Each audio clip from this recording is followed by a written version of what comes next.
Leo tutakuwa na historia inayozungumzia korongo la Chimalamadako ambalo linapatikana ndani ya mkoa wa Dodoma, kijiji cha Mvumi Makulu. Karibu sana.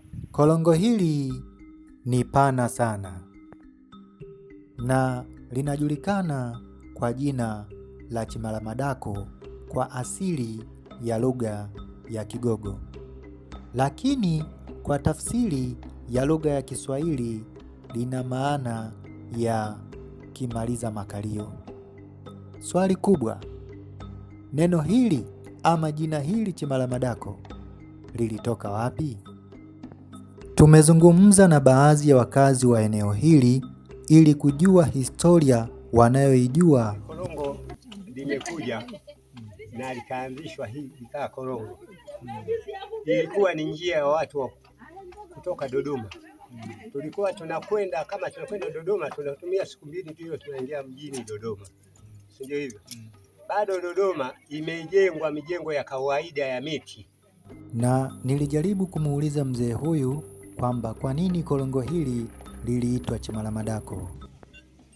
Hili zamani walipokuwa kwamba wanatembea, kuna watu ambayo kwamba walipita lile, baada ya kupita wakakutana na simba mkali sana, akawatafuna. Baada ya kuja kuwatafuna, waliwatafuna mwili mzima, sehemu ya matako wakaacha.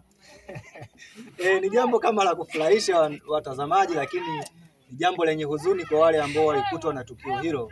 Kama tulivyosikia mzee anasema ya kwamba zamani watu wakati wanapita kulikuwa kuna simba mkali sana.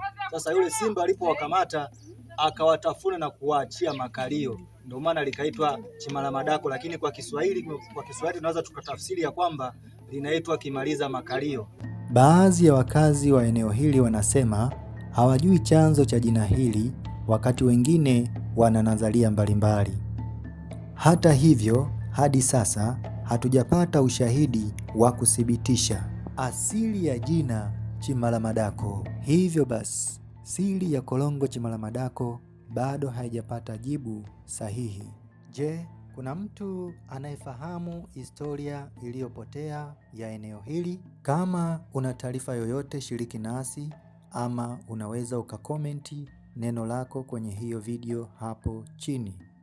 Mimi George kutoka Mvumi Makulu, tutaendelea kuchunguza na kujua historia za kale na majina na simulizi nyingi zaidi. Asante.